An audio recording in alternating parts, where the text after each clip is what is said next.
Magandang araw po sa inyo, Sir Blair. Lalong-lalo na po sa mga giliw ninyong tagapakinig at taga-suporta sa inyong mga YouTube channel na The Voice Addict at mga kwento ni Apong Isaac. Senior citizen na po ako, pero nakahiligan ko po ang pakikinig ng mga kwentong inyong inilalahad na padala ng mga taga-subaybay mong may kakaibang karanasan tungkol sa bagay na hindi pangkaraniwan. Una na nga rito, ang iba't ibang karanasan nila tungkol sa mga aswang. Totoong naaaliw akong makinig. Bukod sa magaganda, ang mga kwento ay may napupulot pang aral na pakikinabangan ng makikinig. Tawagin mo na lamang akong Gardo. Edgardo ang buo kong pangalan, pero mas kilala ako sa tawag na Tata Gardo. Ang kwentong aking nais ibahagi ay totoong kakaiba, at ganito ko sisimulan ang aking pagsasalaysay. Nag-iisa ko sa bahay. Sa edad ko ngayon na 67 ay nasa maayos pa rin akong kalusugan. Pero sabi nga ng mga nakakakilala sa akin, wala raw sa itsura ko ang ganong edad dahil mas bata akong tignan. Dahil batak pa rin ang aking katawan. Mabilis akong kumilos at kaya ko pang tumakbo at magbuhat ng mabibigat. Kahit isang kabang palay ay kaya ko pang buhatin. Inaalagaan ko kasi ang aking kalusugan. Hindi ko nakakalimutan ang araw-araw na mag-exercise. Ayoko kasing pabayaan ang aking katawan. Kapag wala kasing ginagawa, ay lalo lamang nakapanghihina. Ang totoo ay dati akong sundalo. Isang veterano na dati naisabak sa gera. Totoong mahirap ang aking pinagdaanan, pero hindi ko na ibabahagi pa ang mga karanasan ko bilang sundalo dahil ibang kwento yon. Kundi ang ibabahagi ko ay tungkol sa karanasan ko sa mga aswang. Wala akong pamilya. Hindi na ako nakapag-asawa dahil yon ang pinili kong desisyon sa buhay. Kung ano ang dahilan ay inyong malalaman. Nasaktan din kasi ako. Yun ang naging dahilan para piliin kong maging single. Dahil may pera naman akong naipon, kaya naisipan kong bumili ng lupa sa malayong probinsya. Ipinaasikaso ko sa aking pamangkin na ihanap ako ng lupa na maaari kong mapagtayuan ng maliit na bahay at makapagtanim na rin. Sa isang may edad na kagaya ko, ay mainam na magkaroon ng taniman na siyang mapagkakaabalahan. Salamat naman at nakahanap ng lupang mabibili ang pamangkin kong si Miriam na naninirahan sa Cebu. Malapit lang sa kanilang tinitiran ang lupang kanyang nabili gamit ang perang ibinigay ko sa kanya. 500 square meter yon na maaaring tirikan ng maliit na bahay at pwede rin akong magtanim ng mga gulay. Nagpatayo ako ng isang maliit na bahay para maging tirahan ko. Mas gusto kong sa probinsya na lang tumira. Kaya ang bahay ko na nasa syudad ay ipinagbili ko na lamang. Dahil ang plano ko ay pumirmi na sa Cebu. Nang matapos ang ipinapatayo kong bahay, ay agad akong nagdesisyon na pumunta na ng Cebu. Hindi man lang kayo nagpasabi na ngayon pala kayo darating, Gardo. Hindi na kailangan, Miriam. Mamaya niyan ipaglitsod mo pa ako at salubungin pa ng handa at banda ang pagbaba ko ng jeep. Si Chong talaga. Hindi pa rin kayo nagbabago. Puro kalokohan pa rin ang nasa isip nyo. Ba't naman ako magbabago? Ganito na ang tiyog mo. Tumanda na akong palabiro at pilosopo. Kaya mamamatay na akong ganito. Kung usapang kamatayan, Chong, parang matagal pa yon. Mukhang iniiwasan nga kayo ni kamatayan eh. Mukhang tama ka.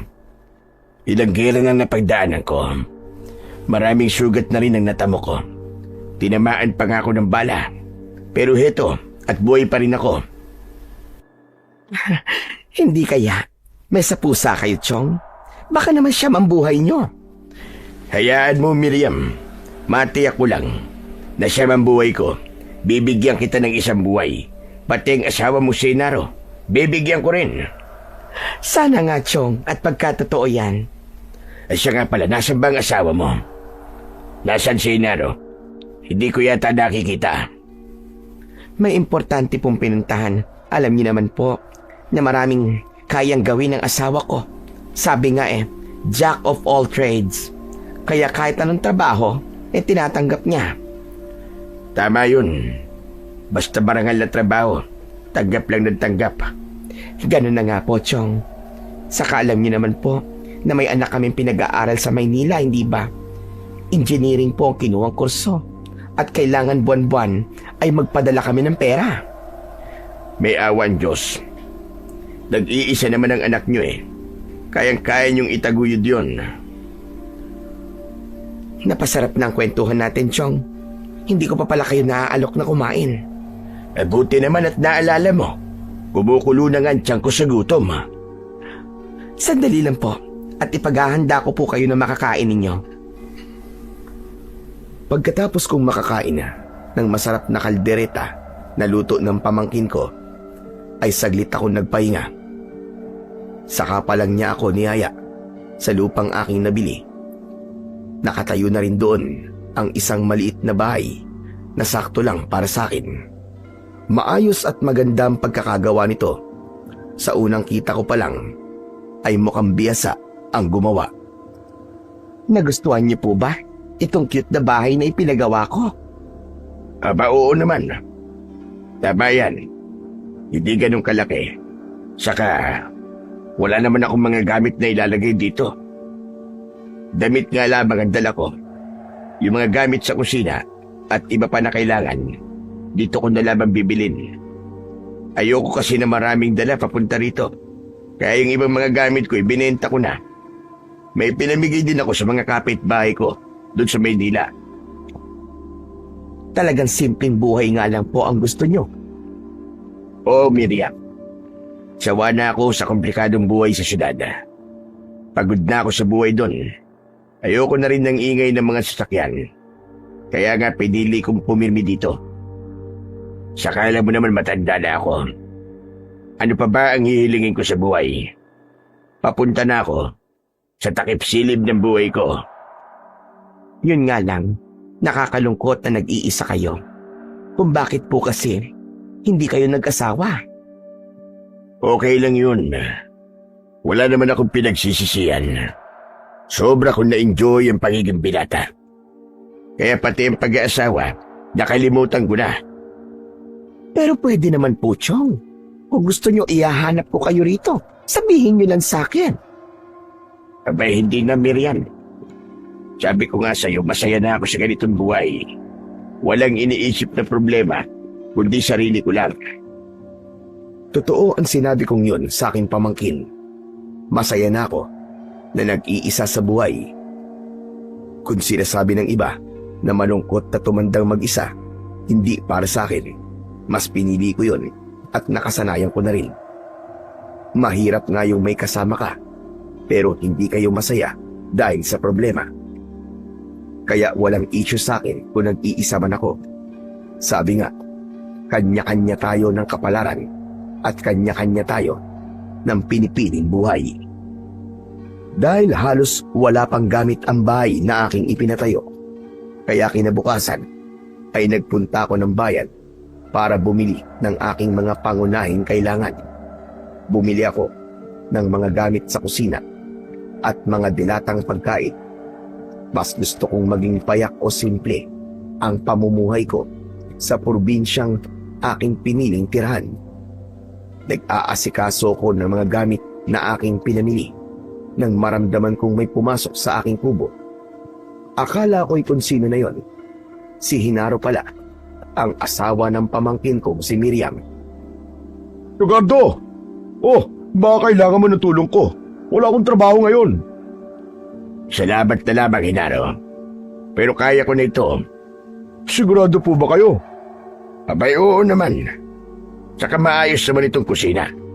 May upuan na rin na ipinagawa si Miriam. Kaya ayos na ako dito. Itatabi ko lamang itong mga pinamili ko sa bayan. Basta't kailangan niyo ho ng tulong, Chong, ha? Sabihin niyo lang po. Andyan lang naman kami ni Miriam sa kabilang bahay. Tawag lang po kayo. Sige, Naro. Ay, teka, siya nga pala. Wala ba kayong nagiging problema ng asawa mo? Saglit na natigilan si Hinaro. Bumuntong hininga ng malalim. Ibig sabihin ay meron, Hinaro. Hindi ko po alam kung maituturing bang problema yun, Chong. Bakit? Ano ba yun? May nanggugulo po sa amin. Lalo na po kay Miriam. Sino ba yun? Sabihin mo sa akin at ako bahala. Yun nga po ang problema eh. Hindi pa namin siya nakikita eh. Ano ka mo? Paano mo nasabing nanggugulo? Eh, hindi niyo pa pala nakikita. Hindi po kasi basta nagpapakita sa amin. Pero nararamdaman po namin. Lalo na po kapag gabi. Tumbukin mo na nga yan sinasabi mo, Hinaro. Gusto mo pang mag-isip ako eh. Ano ba yun? Sabi nung albularyo na nilapitan namin, isang kapre nang gugulo sa amin. Kursunada daw niya ang asawa ko. Apat lokong kapre yun ah. Talagang kinursunada pa ang pamangkin ko si Miriam. Ganun na nga po, Tionggardo. Madalas nga po may bulaklak na iniiwan sa labas ng pinto ng bahay namin. Lalo na kapag kabilugan ng buwan. Minsan may kasama pang ang prutas eh. Hindi nabanggit sa akin ni Miriam ang tungkol dyan ha. Baka po nakalimutan lang. O kaya nahihiyang sabihin sa inyo. Abay bakit naman? O sige, hayaan mo, Hinaro. Ako ang bahala dyan. Ano pong ibig niyo sabihin, Chong? Malalaman natin kung totoong kapre ba nangungursunada sa asawa mo. Dapat tigilan na niya ang kanyang ginagawa. Ang sabi po kasi mas mahirap daw kapag pakikialaman eh. Baka magalit at kung anong gawin sa amin dalawa. Hindi naman maaaring ganyan ang ginagawa niya sa inyo. Paano kung magsawa siya sa pagbibigay ng bulaklak at may ibang gawin? Maaaring dukutin niya si Miriam. Kaya ho ba niyang gawin yun? Hindi natin masasabi, Hinaro. Dahil hindi siya pagkaraniwang nilalang. Sabi mo nga kay Kapre, di ba? May kakaibang kapangyarihan yan. Kung ganun po, talagang kailangan namin ng tulong ninyo. Kaya sabi ko nga, ako nang bahala. Gagawa natin ang paraan yan. Hindi ko inaasahan na may ganun palang problema ang mag-asawa. Gaya ng aking ipinangako kay Hinaro, handa ko silang tulungan. Kaya nga lang, tila ayaw ni Miriam sa aking pangakong tulong sa kanila. Hinaro, ano ka ba naman? Hindi mo na lang sana sinabi kay Tionggardo. Ano ka ba? Hindi maaaring manahimik na lang tayo at hindi yun sabihin sa kanya. Nag-aalala kasi ako. Saan naman? Baka kasi kapag may ibang nakialam ay magalit lang siya. Pati si Tionggardo ay madamay at guluhin ang buhay. Miriam, baka may paraan si Chong. Kaya nga lang ako ng tulong eh. Ang naiisip ko kasi ay baka maging bayolente siya kapag merong nakialam sa kanya. Pero ikaw ang inaalala ko, Miriam. Mamaya, bigla ka na lamang mawala. Kunin ka niya. Hindi naman siguro, Hinaro. Ano bang hindi? Hindi siya tao. Kaya mahirap maging kampante tayo. Delikado para sa atin. Hindi ko rin naman maaaring pabayaan na patuloy na guluhin ng nilalang na yon si Miriam. Kaya bumuo ko ng plano. Kailangan malaman ko kung totoo ngang isang kapre ang sinasabi ni Hinaro na kumukursunada kay Miriam. Kaya ng sumunod na gabi, yun ang tamang pagkakataon para sa aking gagawin. Simula ng pagbibilog ng buwan. Madalas, yun ang panahon na lumalabas siya sa kanyang pinagkukubliang lungga. Kaya nga, madalas nakikita siya sa itaas ng puno. Ang malalaking puno ang sinasabing tirahan ng kapre. Kaya hinanap ko ang puno na malapit sa bahay ni na Miriam. Nakita ko yun. May makakapal na dahon at malalaki ang sanga. Sa aking pagtansya, ay matanda na ang punong yun dahil sa malalaking ugat nito na lumitaw na sa lupa. Ito ang uri ng puno na paboritong tirahan ng kapre. Nagtimpla ko ng matapang na kape para inumin. Paraan ko yun upang hindi ako dalawin ng antok. Kaya may pagkakataon akong magbantay hanggang sa lumitaw ang kapre na sinasabi ni na Hinaro. Inihanda ko na rin ang aking gagamiting sandata kung sakaling manakit o may gawing hindi maganda ang naturang nilalang. Nagsimula ng sumikat ang buwan. Sumilip ako sa bintana ng aking bahay. Mula roon ay makikita ko ang nilalang na maaaring magpunta sa may pinto ng bahay ni na Miriam. Hanggang sumapit ang sandaling hinihintay ko, napansin ko ang isang anino na papalapit sa pinto nila. Maaaring yun na nga ang kapre na kanilang sinasabi. Kaya lamang, wala akong makitang liwanag ng apoy. Dahil nga, ang isang kapre ay sinasabing nananaba ko, kundi ang nararamdaman ko ay mga yabag. Ganun na lamang ang gulat ko nang makita ko mula sa lugar na kinaroroonan ko ang isang nilalang na nakatayo malapit sa pintuan ng bahay ni na Miriam. May dala itong bulaklak gaya ng ikinikwento ni Hinaro. May kasama rin itong ilang piraso ng prutas, subalit hindi kapre ang aking nakita, kundi isang tikbalang.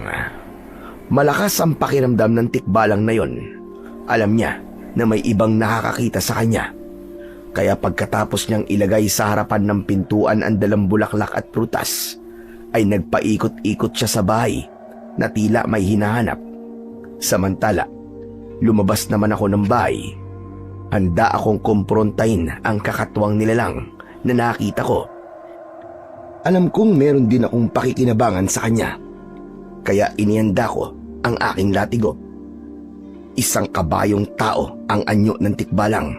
Kaya tama lang na gamitin ko sa kanya ang aking latigo na matagal ko nang iniingatan. Isa ito sa gamit ko na hindi ko maaaring iwan, lalo na ngayong pipirmi na ako dito sa Cebu na magiging permanente ko ng tirahan. Lagot ka sa akin ngayon, tikbalang ka. Kailangan magkaharap tayo para tigilan mo na ang pang-iistorbo mo kay Miriam. Nakasuot ako ng itim na t-shirt at pantalon nang lumabas ako ng kubo. Hindi ako magiging pansinin sa aking suot, kaya nakalapit ako sa lugar ng tikbalang. Nagulat pa ito nang ako'y magsalita dahil nasa gawing likuran niya ako. Magugulatin ka yata. Malakas ka bang uminom ng kape? Ha, tikbalang? Nakatitig lang sa akin ang tikbalang. Kumislap pa ang kanyang mata dahil sa liwanag ng buwan. Biglang umusok ang ilong nito na tila ba nagagalit. Kasunod ay ang halinghing nito na pagpapahayag ng inis. Bakit tikbalang niya? Naistorbo ba kita? Kaya lang naman ako nagpakita sa'yo ay para sabihin na tigilan mo ng pamangkin ko si Miriam. Huwag mo na siyang istorbuin. Saka may asawa na siya. Nakikinig at nagmamasid lang sa akin ang tikbalang, pero napapansin ko na panay ang kalahig ng isa niyang paa sa lupa. Pagpapakita yon na hindi siya komportable. Ayaw siguro na sinisermonan siya. Minsan pa ay lumikha ng tunog ang tikbalang. Tunog ng katulad ng isang kabayo. Kasunod nun ay palundag na lumapit. Aatake sana sa akin ang tikbalang. Bumagsak siya malapit sa harapan ko. Agad kong pinaikot at iwinasiwas ang aking hawak na latigo. pumulupot yun sa leeg ng tikbalang. Saka bigla kong hinila. Nasakal ang impakto at lalong nagalit. Mas hinigpitan ko pa ang paghila sa latigo. Alam kong sa pagpaslang ng nilalang na katulad ng tikbalang ay dapat unahan lang. Kapag mas mabilis kang kumilos at dumiskarte, wala na silang magagawa pa. Kaya yun ang ginawa ko. Ang unahan siya para hindi na siya makakilos pa. Mukhang tama naman ang naging diskarte ko dahil nahirapan siyang alisin ang nakapulupot na latigo sa kanyang leeg. Alam kong malakas siya, pero dahil hindi pangkaraniwang lubid ang latigo at pangontra ito sa mga nilalang na katulad ng tikbalang, wala itong nagawa. Saglit pa ay bumulagta ito. Hindi ko agad inalis ang latigo na sumakal sa kanya. Nag-alala ko na maaaring nagkukunwari lang. Pero nang sipain ko siya, ay hindi na siya gumalaw pa. Mas malakas ako kesa sa tikbalang. Yun ang naisip ko. Pero hindi lang lakas ko ang dahilan kung bakit nagawa kong talunin ang tikbalang na yon, kundi sa tulong na rin ng kakaibang latigo na aking ginamit. Nakabuka ang bibig ng tikbalang. Kitang-kita ko ang kanyang mga ngipin, kaya sinipat-sipat ko yon hanggang makita ko ang aking hinahanap. Heto na ngayon. Ito lang ang namumukod tangi. Kaya itong ngipin na ito ang dapat kong kunin. Ang pinakamaputing ngipin ng tikbalang ang kailangan kong kunin dahil pinaniniwalaan na ang pinakamaputing ngipin ng tikbalang na nasa gawing itaas ng bibig nito ay may taglay na lakas. Sinubukan kong tungkabin ang pinakamaputi niyang ngipin. Kaya lang, matigas at mahirap itong tanggalin. Kaya humanap ako ng matigas na bagay na magagamit ko para maalis ang ngipin ng tikbalang. Isang matigas na kahoy ang aking nakita. Ginamit ko yun para matanggal ko ang ngipin. 2 ulit kong pinukpok gamit ang matigas na kahoy ang ngipin ng tikbalang hanggang sa matanggal ito. Tumalsik pa ito ng ilang metro. Mabuti na lang at nakita ko rin kagad. Dinampot ko yun at inilagay sa bulsa ng suot kong pantalon. Iniwan ko na ang tikbalang na walang buhay at nagbalik na ako sa loob ng aking kubo. Bago pa ako tuluyang pumasok sa loob ng aking kubo, ay sinulyapan ko ng tingin ang katawan ng tikbalang na aking napatay. Hindi ako makapaniwala sa aking nakita dahil nawawala na roon ang tikbalang.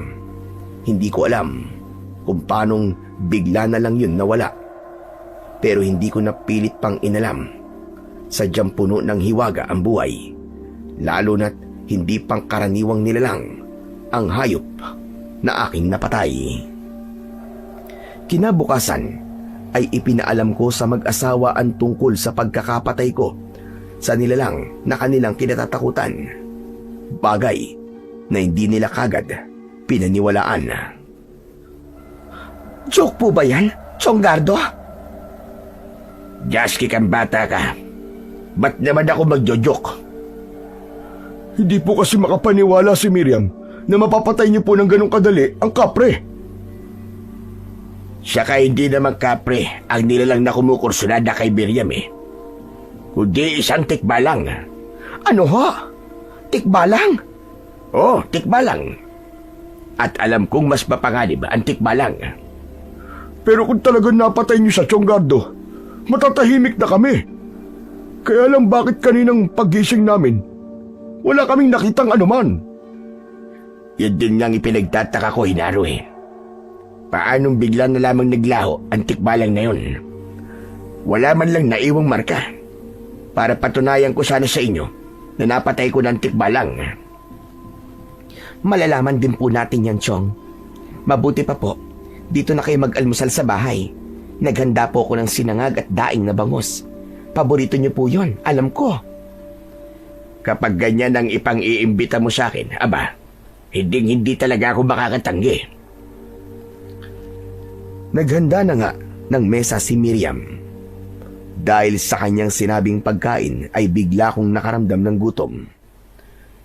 Nang dudulog na kami sa mesa para kumain, bigla kaming nakarinig ng tila may napuputol na kahoy.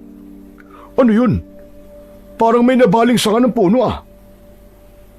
Matanda na kasi ang ilang puno dito sa lugar natin, Hinaro. Baka may nabali lang. Sandali nga at titignan ko. Baka mamaya kung ano nang nabagsakan nun. Tumayo si Hinaro at nagpunta sa may pinto ng kanilang bahay. Bigla niya kaming tinawag. Miriam! Chong! Hali muna kayo! Nagmamadali kaming tumayo ni Miriam at pinuntahan si Hinaro. Itinuro niya ang kanyang nakita na nagdulot sa kanya ng pagtataka. Yung matandang puno na sinabi nating tiraan ng maligno, biglang naputol. At tignan mo, biglang nangitim ang mga dahon, parang natutuyo na. Aba, oo nga, Hinaro.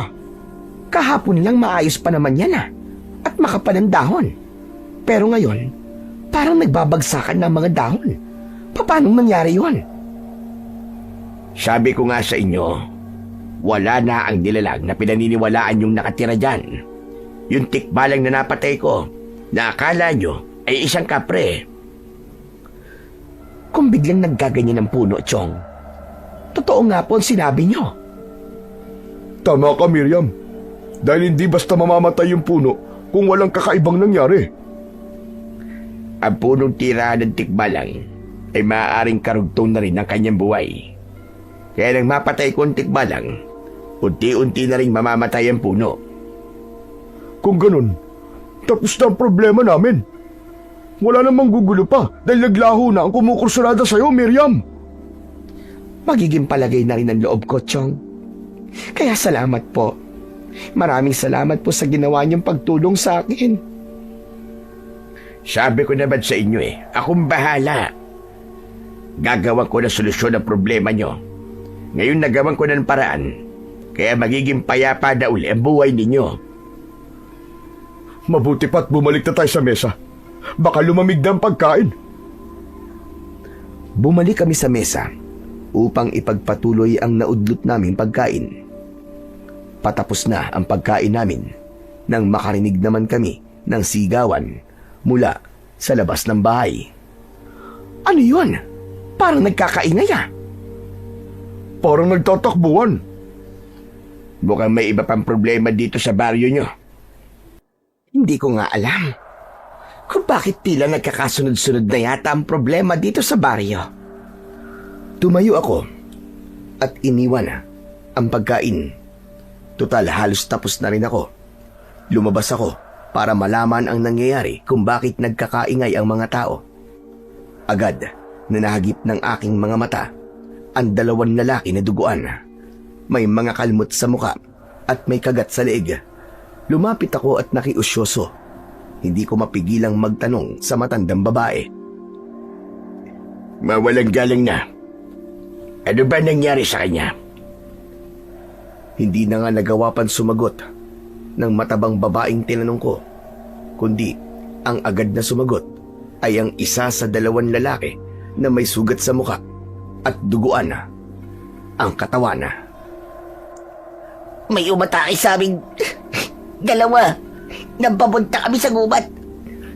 May mga halimaw na gustong pumatay sa amin. Kapitan Esmeralda, hindi ligtas ang baryo natin. May mga halimaw. Maraming aswang. Mga aswang? Ang gumawa ng ganyan sa kanila? Apa, at ngayon lang ito nangyari dito sa baryo namin. Kapitan Esmeralda, hindi sila pangkaraniwang aswang. Napakadelikado nila. Kung gano'n, ay kayo pala ang kapitan rito. Oho, Tatang. Esmeralda ang pangalan ko. Ngunit ang tawag nila sa akin dito ay Kapitan Esme. Ako naman si Gardo. Bago lang ako dito sa baryo nyo. Pero dito na ako maninirahan dahil may nabili akong lupa dito. Pamangkin ko nga pala si Miriam. Kung ganoon, Sa inyo pala yung magandang kubo na ipinatayo niya malapit sa kanilang tirahan. Ganun na nga, Kapitana. Yun ang lupa na nabili ko. Tila hindi magandang salubong sa pagdating nyo ang ganitong problema, Tataganto. Ganun talaga. Hindi natin kontrolado ang mga nangyayari. Pero alam kong lahat naman ng problema ay mayroong solusyon. Tama kayo dyan, Tataganto. Handa akong tumulong sa abot na makakaya ko, Kapitana. Salamat sa inyo, Tataganto. O siya, maiwan ko na muna kayo. At kailangang isama ko sa barangay ang 2 biktima. Ang mahalaga sa ngayon ay buhay sila at nasabi nila ang problema at kung anong nilalang ang muntik na pumatay sa kanila. Kayong 2 sumama kayo sa akin para magamot ang mga sugat ninyo. Umalis na si Kapitana Esme, kasama ang 2 lalaking sugatan. Naiwan akong nakatanaw sa kanila. Ang ibang tao na naroroon ay nagkanya-kanya na ng alis. Na mababakas sa muka ang kalungkutan at pagkabahala. Alam nilang malalagay sa peligro ang kanilang buhay sa mga susunod na araw. Bumalik na ako sa loob ng bahay ni Miriam. Tapos nang kumain ang mag-asawa, umiinom na lang sila ng kape. Dahil hindi sila lumabas, kaya ako na lang ang nagsabi sa kanila nang nalaman kong balita sa labas. So ang kamo? Ang umatake dun sa 2 lalaki, Tsonggardo? Yun ang sabi nila. Naroon din sa labas ang inyong Kapitana. Nag-aalala siya sa sinabi ng 2 lalaki. Ngayon lang nangyari to dito sa baryo na may umataking aswang. Ang sabi nila ay sa gubat sila inatake ng aswang. May mga taga rito kasi na nanguhuli ng mga ligaw na hayop sa gubat. May ilan naman na nangunguha ng mga ligaw na halaman. Yung mga wild orchids na naipagbibili. Maaari sila yung inatake ng sinasabi nilang aswang. Kung taga rito sa baryo natin, yung 2 lalaking inatake ng halimaw, malamang makarating na rin dito ang aswang na yon. Posible nga yun, Miriam. Tapos na nga ang problema natin sa kapre o tikbalang na yon. Tapos ngayon, heto na naman, ibang halimaw na naman. Maaaring mas mapanganib sila. Tama ka, Hinaro. Totoong mas mapanganib ang aswang kaysa sa ibang mga elemento. Paano na kaya itong baryo natin kapag nagasik sila ng gulo dito? Isa yan sa magiging malaking problema ni Kapitana. Pagkatapos kong makikain sa bahay ni Miriam, ay umuwi na ako sa aking bahay. Itinuloy ko ang ibang bagay na dapat kong gawin. Plano ko ring simulan ang paggagarden sa gawing likuran ng aking bahay. Medyo malawak pa ang bakanting lote na maaari kong taniman ng mga gulay at punong namumunga. Ito ang pagkakaabalahan ko ngayon at sa mga susunod pang mga araw. Dito ko nahihintayin ang pagdating ng takip silim sa aking buhay. Gusto kong dito na maranasan ang kapayapaan at katahimikan hanggang sa mga huling sandali. Kaya lamang mukhang hindi mangyayari ang inaasam kong kapayapaan dahil ilang araw mula nang ako'y dumating sa Barrio Salgado ay ganung balita kagad ang nalaman ko. May mga aswang na nagbabadya ng kaguluhan sa baryo. Gayunpaman, inasam ko na sana ay hindi mangyari yon. Maaaring sa ibang lugar manggulo ang mga aswang na yon. Kaya nga lang, mga masasamang nilalang sila at ang puntirya nila ay magatid ng gulo sa mga mapayapang lugar. Kaya hindi magiging ligtas ang baryong kinaroroonan ko. Hindi nangyari ang aking inaasam na katahimikan dahil ng mga sumunod na araw ay may mga bagong balita na lalong nagdulot ng pangamba sa mga taga-baryo. Mukhang nagsisimula na nga silang manggulo, Chong. Sino, Miriam? Ang mga aswang. Kanina, nung nagpunta po ako sa tindahan para bumili, ay narinig ko ang usap-usapan ng mga tambay doon. Ang sabi ng ilan sa kanila, may mga alaga silang pinatay. Said ang dugo ng ilan sa mga alaga nilang baboy, yung mga kambing at yung mga manok nila. Mga hayop na hindi lumalaban ng mga yon. Ganun na nga po, Chong. Yung mga hayop na walang magagawa kapag inatake. Mga aswang daw ang may kagagawan. Yun ang hinala nila, Chong. Sa ngayon, ay mga alaga nilang hayop ang binibiktima ng mga aswang. Nakakatakot na sa mga susunod na araw. Baka mamaya ay mga tao na. Hindi malayong mangyari yun. Ang mahirap ay baka puntiryahin nila ang mga bata. Maaaring gano'n na nga, Chong. Lalo na ang balitang narinig ko ay kakaibang uri daw sila ng aswang. Hindi lang sila sa gabi umaatake kundi kahit na araw. May kakayahan din daw silang gumala kung araw, pero nasa anyo ng isang pangkaraniwang tao. Kung gabi naman ay naroon ng kakayahan nilang magpalit ng nakakatakot nilang anyo, ang pagiging isang halimaw. Kung ganyan ang kaya nilang gawin, maaaring may mga aswang na nakapasok na dito sa baryo. Yun nga ang mahirap, Chong. Dahil iba't ibang tao na rin ang nakakarating dito sa baryo. At maaari sila magkunwaring mga naglalako ng kung ano-anong pagkain. Pero ang motibo pala nila ay ang pag-aralan ng lugar na ito para sa kanilang masamang plano. Ganun na nga po. Kaya lalong delikado ang mga taga rito. Nakikiramdam ako at nagmamasid sa mga nangyayari at kung anong planong gawin ng kapitana dahil sa masamang balita na yon. Kaya nagpatawag si Kapitana Esmeralda ng pulong sa kanyang tanggapan upang pagplanuhan habang maaga ang dapat gawing solusyon at hindi na ito lumala pa. Dahil bahagi na ako ng baryo, kaya nagpunta ako sa pagpupulong upang makinig sa kanilang pag-uusapan. Maraming salamat sa inyong pagdalo dito sa aking binuong pagpupulong. Mahalaga ganitong sandali para pag-usapan ang problema bumabangon sa ating baryo. Hindi kaila sa inyo at marami na rin nagparating dito sa aking opisina ng tungkol sa sinapit ng kanilang mga alagang hayop.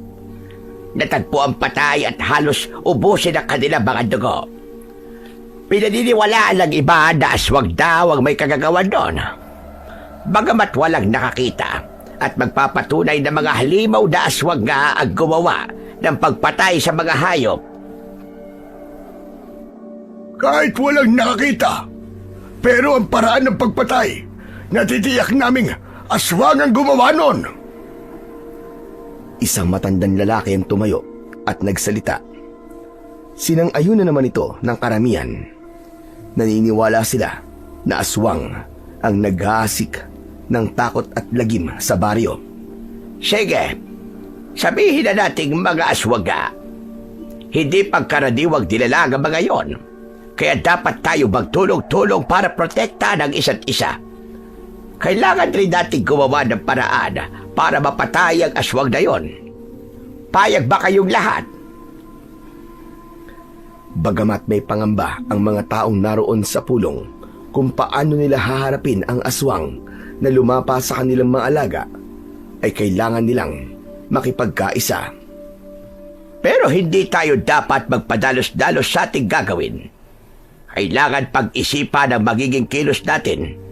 Hindi lamang dobling ingat, kundi tripling pag-iingat ang gagawin natin.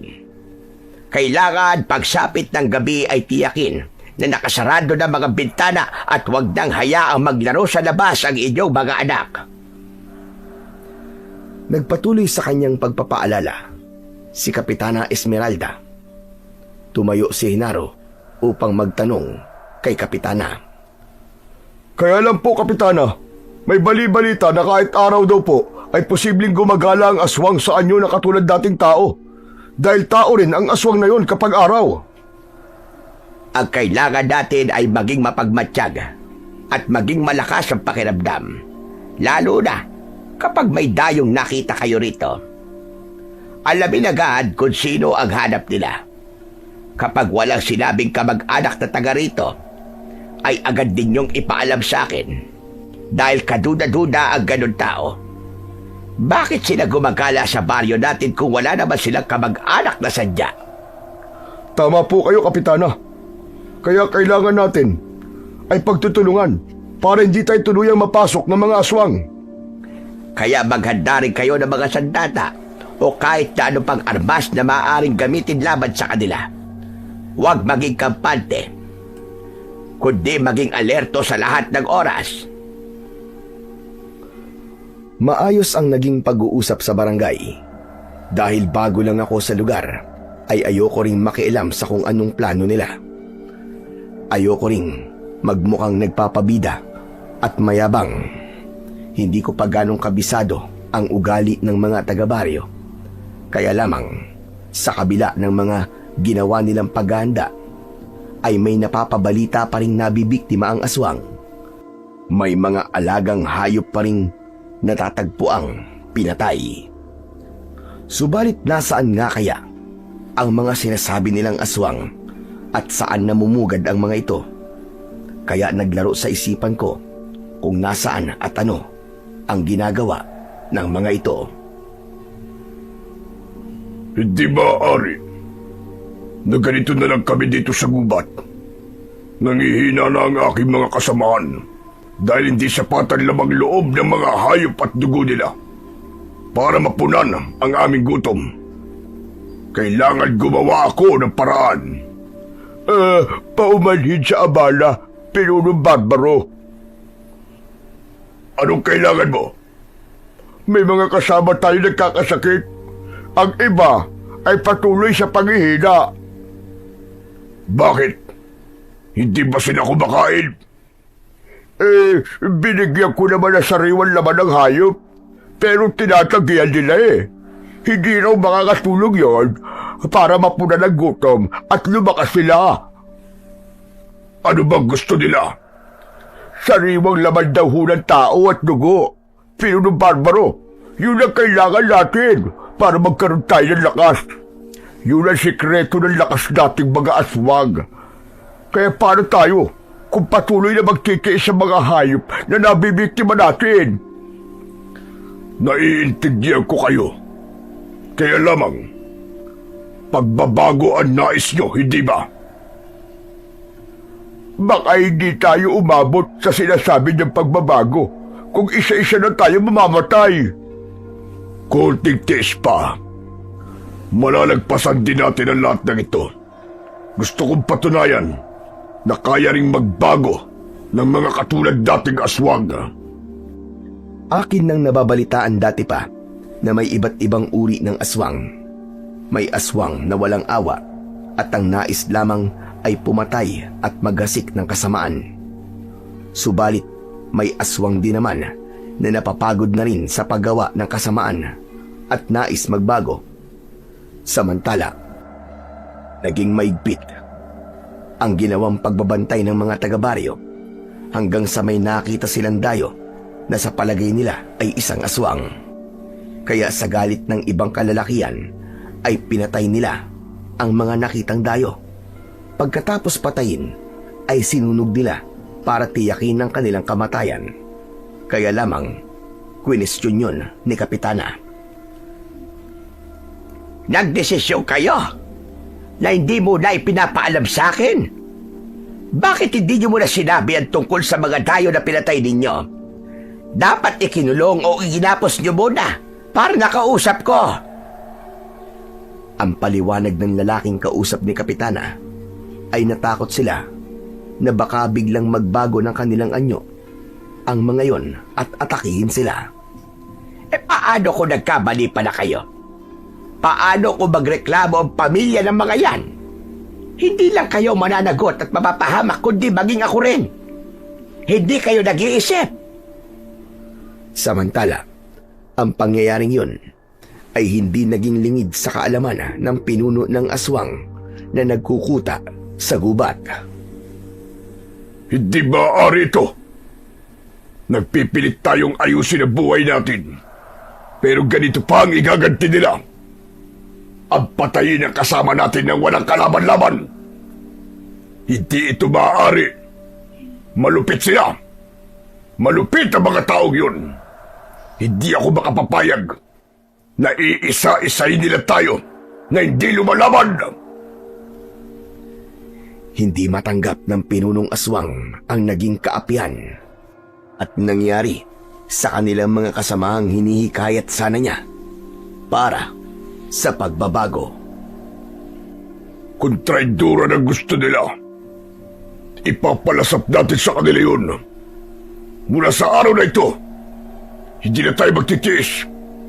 Binabawi ko na ang aking planong pagbabago ng ating lipi. Dahil baliwala naman pala tayo sa kanila. Itinuturing pa rin nila tayong kalaban. Ayaw nila tayong bigyan ng pagkakataon para magbago. Kaya hindi lang mga hayop ang ating magiging biktima, kundi maging mga tao. Ilang araw mula nang may mga dayong pinatay ang mga kalalakihan sa baryo, ay mas naging mapanganib na ang mga sumunod na gabi dahil lalo lang nagasik ng kaguluhan ang mga aswang. Narinig mo ba yun, Hinaro? May mga nagsisigawan. Titignan ko sandali, Miriam. Wag! Huwag ka lalabas ng bahay. Paano ko malalaman kung di ako lalabas? Delikado, Hinaro. Gusto mo bang hindi na makauwi pa kung lalabas ka? Malakas ang kutob ko, Hinaro. Nasumalakay na ang mga aswang. Bakit nila gagawin yun? Dahil sa ginawa ng mga kalalakihan.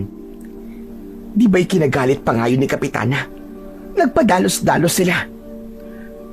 Ibig mo sabihin nag-iiganti sila? Yun ang naiisip ko. Posibleng aswang nga ang mga yon. Kung ganon, baka simula na ito ng lalo panlagim. Ang labanan ng mga tao at aswang. Kaya nga wag ka nang lumabas pa. Napigilan ni Miriam na wag lumabas ng bahay ang kanyang asawang si Hinaro. Ako man ay namalagi sa loob ng bahay at nakiramdam. Kinabukasan, malaking balita ang pangyayaring yun. Marami ang natagpo ang sugatan at may mga pinatay ang mga halimaw. Mga aswang nga raw na galit ang sumugod sa baryo. Saan po ang punta nyo, Chong, at nagmamadali kayo? Kailangan kong makita yung sinasabi nilang mga pinatay ng aswang. Wag na po, Chong. Baka mamaya'y kumapano pa kayo. Gusto kong makita mismo ng mga mata ko. Saka huwag ka mag-alala, Miriam. Walang masamang mangyayari sa akin. Hindi na ako pinigilan pa ni Miriam. Alam naman niyang hindi ako magpapaawat sa kanya. Saka nais kong ako mismo ang makakita ng mga biktima. May mga nakita rin akong nagmamadali na naglalakad at sa palagay ko papunta sila sa lugar kung nasaan ng mga taong pinatay ng mga aswang. Malapit yon sa taniman ng mga saging. Nasa 5 kalalakihan ang nakita kong nakahandusay at kahindik-hindik ang kanilang itsura. Duguan ang buong katawan at ang nakapangingilabot ay wakwak pa ang kanilang tiyan. Nakalabas ang kanilang lamang loob na tila hinalukay ito. Ganon ang kalagayan ng bawat bangkay. Malaki ang pagkakadilat ng mga mata ng biktima. May mga kagat sa leeg at maraming kalmot sa muka. Halos hindi nga makilala ang mga ito.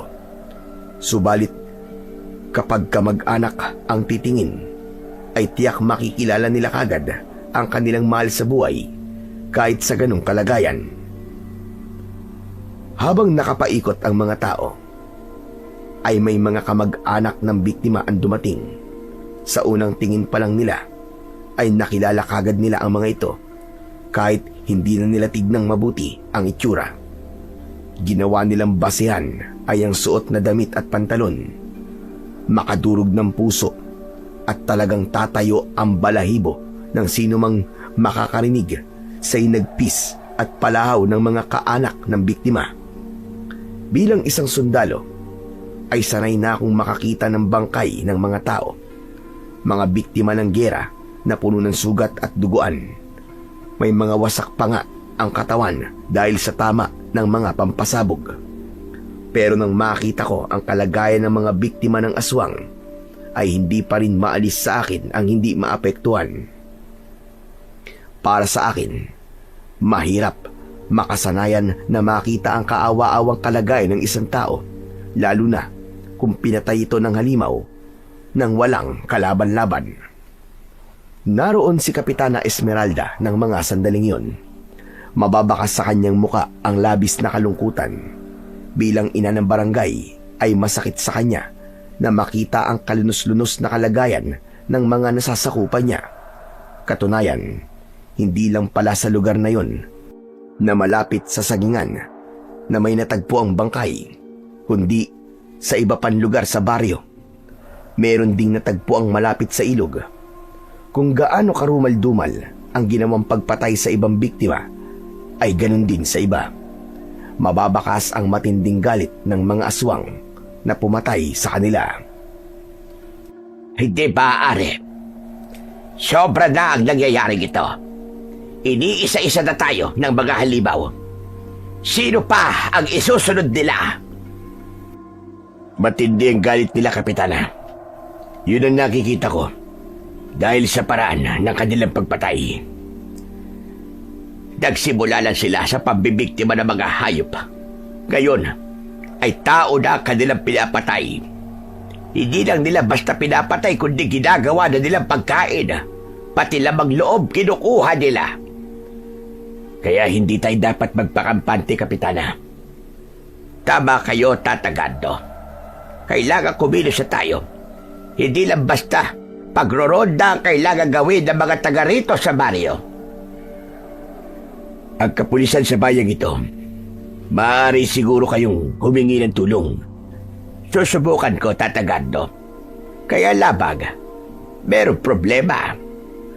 Anong problema, Kapitana? Kapag sinabi namin na mga aswang ang pumapatay, makapagtawanan lang tayo ng hepe. Bakit naman pagtatawanan? Meron bang nakakatawa na sabihin ng totoo? Hindi niya paniniwalaan ang aswang. Kundi sasabihin doon, baka may serial killer na siya gumagawa ng pagpatay. Mga aswang na serial killer. Hindi ba pwedeng ganun na sabihin ninyo? Minsan na akong lumapit nang dumami ang mga hayop na napapatay. Pero baka raw nagkakabali lang ako, baka ligaw na hayop lang daw. Dahil nga, hindi siya naniniwala sa aswang. Siguro, mas maiging magpalipas siya rito ng gabi para malaman niya ang totoo. O kaya naman, may dumating na aswang sa opisina niya at guluhin siya para maintindihan niya mga taga rito sa baryo. Damuho siya. Ayoko lang na makipagtalo. Kaya, nagdadalawang isip akong lumapit uli sa kanila. Kailan siya maniniwala? Kapag naubos na ang mga nakatira dito sa baryo? Kapag lahat tayo ay wakwak na ang katawan? Kapag mga bangkay na tayo, nadilat ang mga mata, ganun ba? Kaya mas maiging tayo-tayo na labang ang gumawa ng paraan kesa mabigo sa tulong na hihingin sa kanila. Naiintindihan ko ang nararamdaman ni Kapitana Esmeralda dahil totoong mahirap sa pakiramdam na mapahiya at hindi mapagbigyan sa hinihinging tulong. Samantalang hindi naman para sa kanya, kundi sa mga taga-baryo. Kaya lang, ganun talaga minsan. Hindi lahat na pagbibigyan. Maliban lang kung meron kang padulas. Ibig kong sabihin ay may under the table na maibibigay para paboran sa kahilingan. Sabi nga, money talks, kahit saang larangan. Iba pa rin ang nagagawa ng salapi. Yan ang katotohanan sa ating lipunan. Mabisang magsalita at gumalaw ang pera. Kahit ayaw, napapapayag. Dahil ang nais ni Kapitana ay bigyan ng solusyon ang lumalalang problema sa baryo, kaya muli ay nagpatawag siya ng pagpupulong. Mahalagang mapag-usapan nila kung paano nila hahadlangan ang ginagawang panggugulo ng mga kampon ng kadiliman. May mga dumalo sa ipinatawag ni Kapitana, kaya lamang mas kakaunti na ito Hindi katulad nung una siyang nagpatawag. Gaya ng dati, andun pa rin ako para pakinggan ang kanilang pag-uusapan. Mga kababaryo, mahalaga ang pakikipagkaisa at pagtutulungan natin dahil buhay natin at ng ating pamilya ang nakasalalay dito.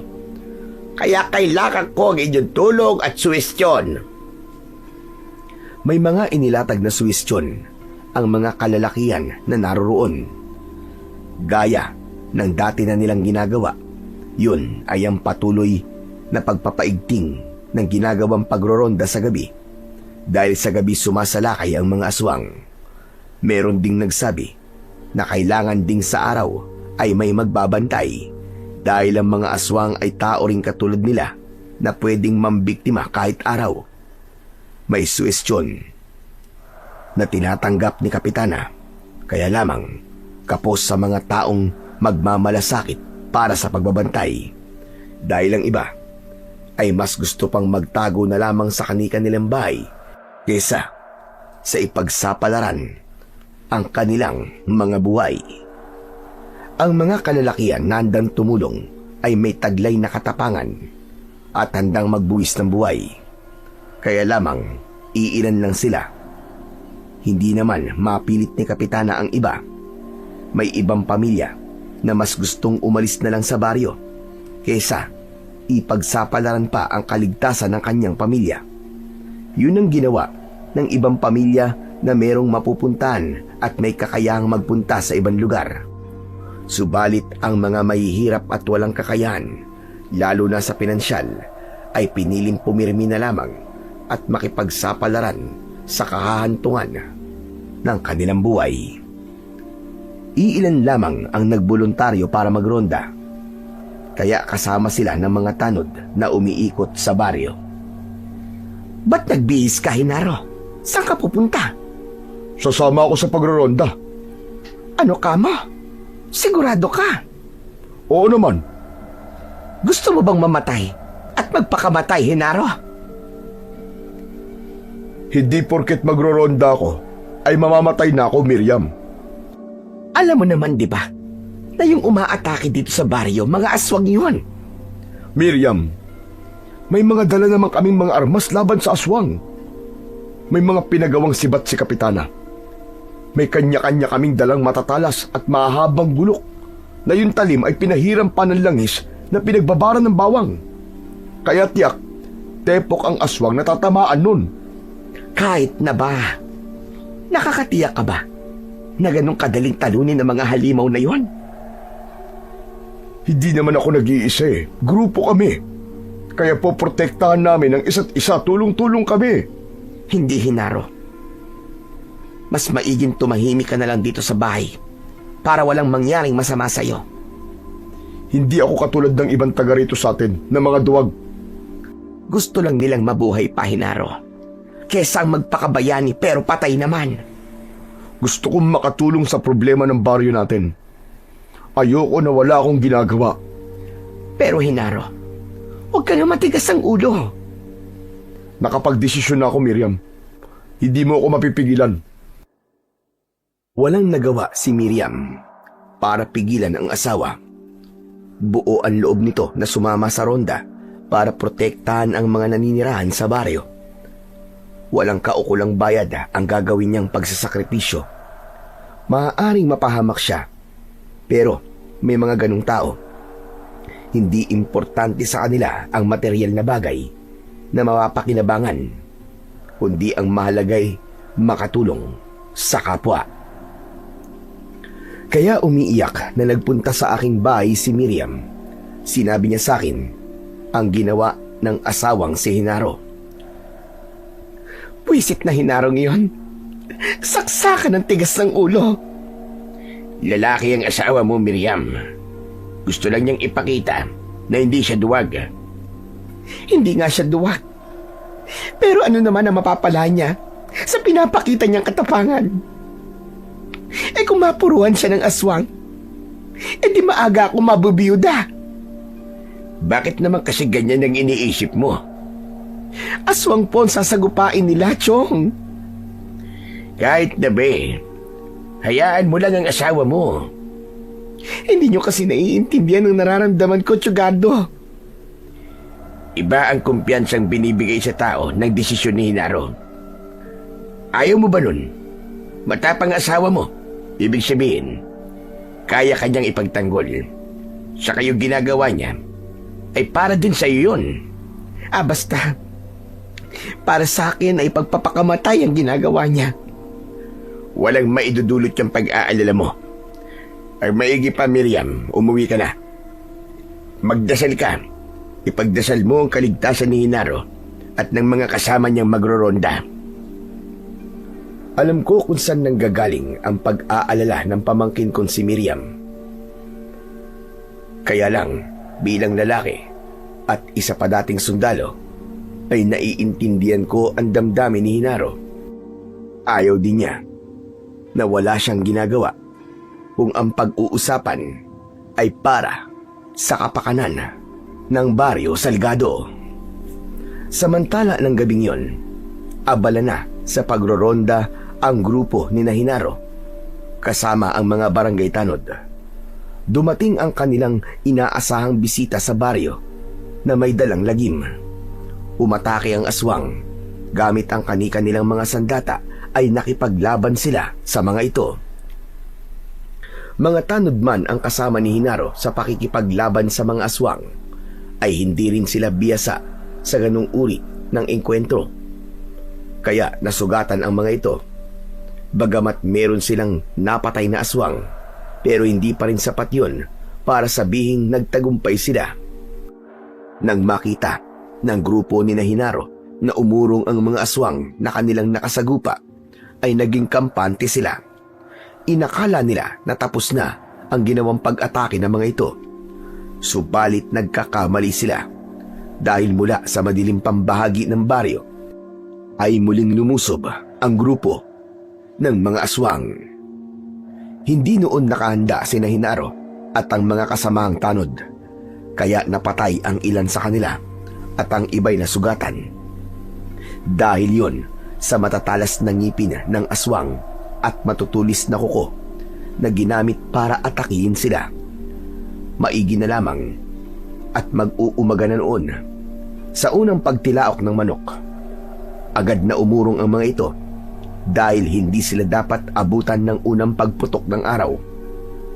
Kapahamakan yun para sa kanila. Sila ang mga aswang na hindi kaya ang liwanag ng araw. Oras na abutan sila ng sikat ng araw at bumalik sa dati nilang anyo, ay mawawalan ng bisa ang kanilang kakayahan. Kaya sila'y nagiging pangkaraniwang tao. Panganib yun para sa kanila dahil hindi nila magagawang ipagtanggol ang kanilang sarili. Kaya lamang ang naging pag-atake ng mga aswang sa grupo ni Hinaro ay nag-iwan ng mga sugat sa kanilang katawan. Nakita mo na, Hinaro? Yan! Yan ang sinasabi ko sa'yo. Masyado kasing matigas ang ulo mo. Hindi naman namin akalain na may darating pang aswang eh. Natalo na namin yung unang grupo eh. Kaya lang biglang may sumugod at hindi kami nakahanda. Ang lalim ng mga sugat mo sa katawan. Yang mukha mo ay kalmot ng kuko. Buti na lang hindi tinamaan ng mga mata mo, kundi nabulag ka. Ang dami mo pa sinasabi. Gamutin mo na lamang ang mga sugat ko, Miriam. Ay nako, nakakainis ka talaga, Hinaro. Hindi ka kasi marunong makinig. Dinatnan ko sa kanilang bahay na panay ang daldal ni Miriam at pinagagalitan ang asawa na si Hinaro. Tama na yan, Miriam.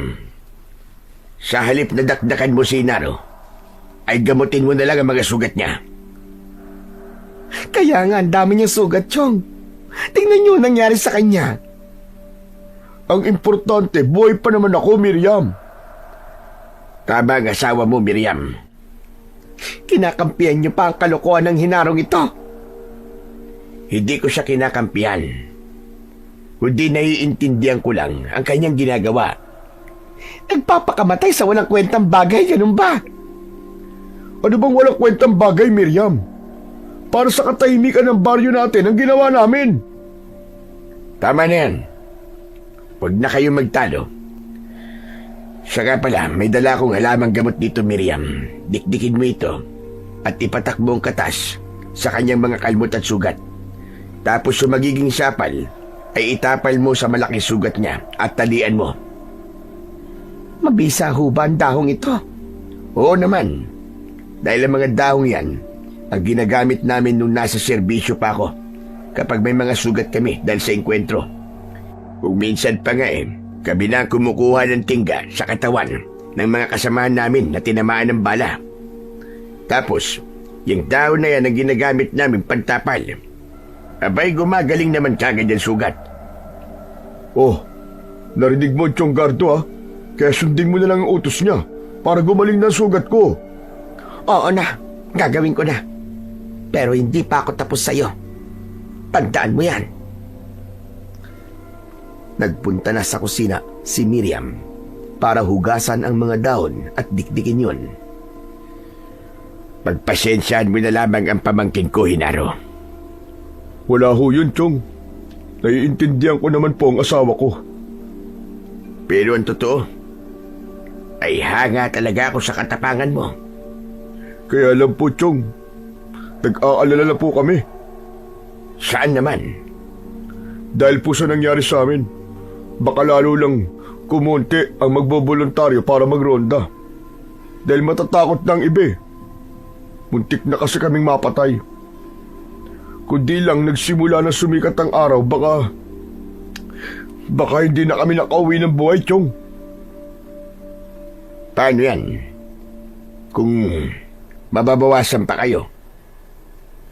Yun na nga pong iniisip namin Kapag wala na nagronda, paano na lang itong baryo? Tuluyan ng mapapamugaran ng aswang. Lilipunin na nila ang mga taga rito. Hindi dapat mangyari yun, Hinaro. Magiging balwarte na ng aswang ang baryo na to pag nagkataon. Posibleng mangyari yun, Chong. Ano pa kaya ang dapat namin gawin?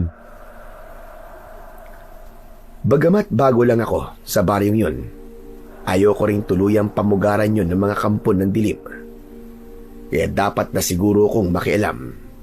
Kailangan kong gamitin ang aking nalalaman para tulungan ang mga taga-baryo. Pero hindi ako maglilider sa kanila, kundi may iba akong planong gawin. Hindi ko na muna sasabihin yun kay Hinaro at sa aking pamangkin. Ayokong may makakaalam ng aking binabalak. Sadyang nasa panganib na ang baryo sa kamay ng mga aswang na banta sa kanilang kaligtasan. Umabot na kasi sa sukdulan ang kanilang galit dahil hindi nila matanggap ang sinapit ng kanilang mga kasama. Ngunit hindi rin naman nila masisisi ang mga tao dahil naperwisyo ang kanilang mga alagang hayop na kanila din namang pinagkakakitaan. Dahil sa pagpatay sa mga ito ng mga aswang, ay nawawalan sila ng kabuhayan. Bagay na hindi naiintindihan ng mga nilalang mula sa kadiliman.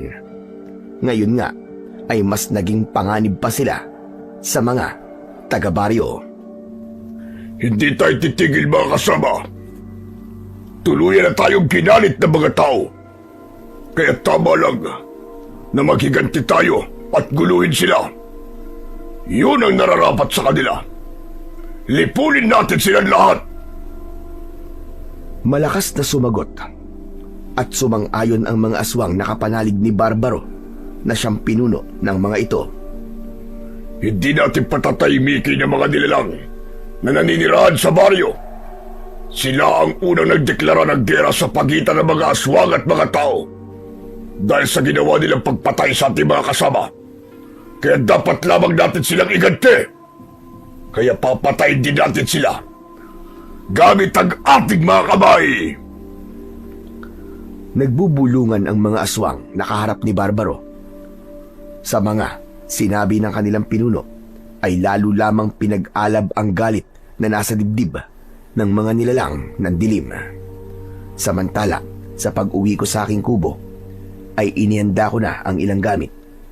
Kailangan ko rin pumunta ng bayan para bumili ng mga kailangan para sa aking pinaplano.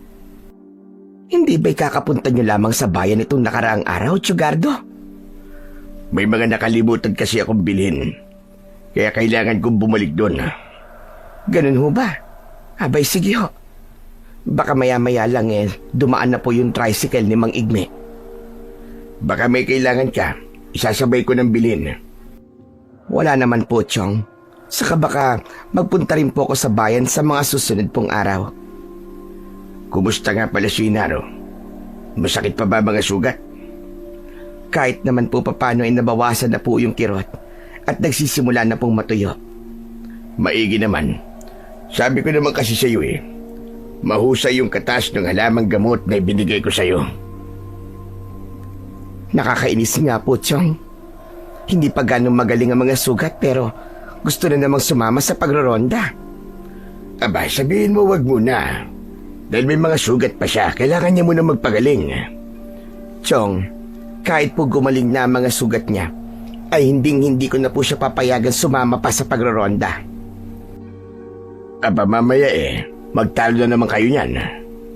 Hindi po baling magtalo kaming dalawa. Kahit pa magalit siya sa akin, okay lang ho. Ang mahalaga ay mailigtas ko si Inaro sa tiyak na kapahamakan. Minsan pa ay sinabi sa akin ni Miriam na hindi niya na papayagan pa ang asawa na magronda. Habang naglilita niya siya sa mga sasabihin pa sa akin, ay biglang may narinig akong tunog ng tricycle. May dumating ng sasakyan papunta sa bayan, kaya hindi ko na hinintay pang tapusin ni Miriam ang kanyang mga sasabihin. Sinenyasan ko na lang siyang kailangan ko ng sumakay. Hardware shop ang pinuntahan kong tindahan nang makarating ako ng bayan. Doon ko mabibili ang mga kailangan kong gamit. Ang sinakyan kong tricycle na nagatid sa akin papuntang bayan ay siya rin sinakyan ko papauwi. Inarkila ko na ito dahil may kabigatan ang mga gamit na aking pinamili. Nang sumunod na araw ay hindi ako halos lumabas ng bahay. Naging abala ko sa aking proyekto. Kailangan kong gumawa ng mga gamit para matulungan ang mga naninirahan sa baryo na yon. Dahil sa ilang araw kong hindi paglabas ng bahay, alam kong nagtataka ang aking pamangkin at ang asawa niya. May sakit ba si Tsugardo? Abay, ewan ko, hindi ko alam. Ilang araw ko na nga siyang hindi nakikita. Parang naroon lang lagi sa loob ng bahay niya. Hindi mo man lang ba sinisilip? Baka kung napapano na yun. Malakas pa naman si Chong. Baka gusto lang niya mapag-isa o kaya'y nag-iingat at natatakot sa aswang kaya hindi na halos lumalabas ng bahay niya. Natatakot sa aswang? Aba, imposible naman yata yun. Mukhang wala sa karakter ni Tsugardo ang matakot sa aswang. Saka, isa siyang retiradong sundalo. Veterano siya. Wala sa gaya niya nakatatakutan ng isang aswang. Abay, malay mo ba? Ibang usapan ng aswang, ano? Ay nako, Miriam. Bala nga ng baril at granada. Saka malamang kanyon pa. Hindi niya kinatatakutan.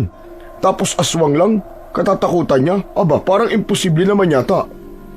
Iba ang aswang sa mga armas na sinasabi mo. Pero alam ko matapang ang tiyong mo, Miriam. Kaya lang nagtataka ako. Saan? Hindi siya tumulong para magronda man lang. Henaro, yung pagtira dito ni Tsugardo ay para maging payapa ang buhay niya. Dahil sawa na siya sa kaguluhan. Tapos gusto mo, makasama pa siya sa pagroronda? Abay, pambihira ka naman. Kasi nga, sayang ang katapangan niya. Hay nako, Henaro. Hayaan mo na lamang ang tiyong ko. Huwag mo na siyang pakialaman pa. Mas gusto na nun ang katahimikan. Tsaka matanda na yon, ano ka ba? Kaya huwag na natin siyang pakialaman. Subalit hindi pa rin makatiis si Miriam na hindi niya ako nakikitang lumalabas ng aking bahay. Para hindi na siya mag-alala pa, ay nagpunta siya sa aking tirahan. Nagpapahinga ako ng mga sandaling yon. Tumigil muna ako sa aking pinagkakaabalahan. Chong, may sakit ho ba kayo? Wala naman. Ayos lang ako. Hindi ko po kasi kayo nakikitang lumalabas ng bahay. Mangyaring abala lamang ako. Sa ano? Sa pagtatanim po ba? Abay, parang hindi ko naman po kayo nakikita na nagbubungkal ng lupa. Saka ako nagagawin yung pagtatanim. May ibang bagay akong pinagkakaabalan. Ano ho ba yon, Chong? Malalaman mo rin, pamangkin. Basta't ayos lang ako. Kaya wag mo na akong alalahanin. Walang masamang nangyayari sa akin. Basta kung may problema po kayo, pumunta lang po kayo sa bahay namin, ha? Oo naman. Pero ngayon, wala akong problema.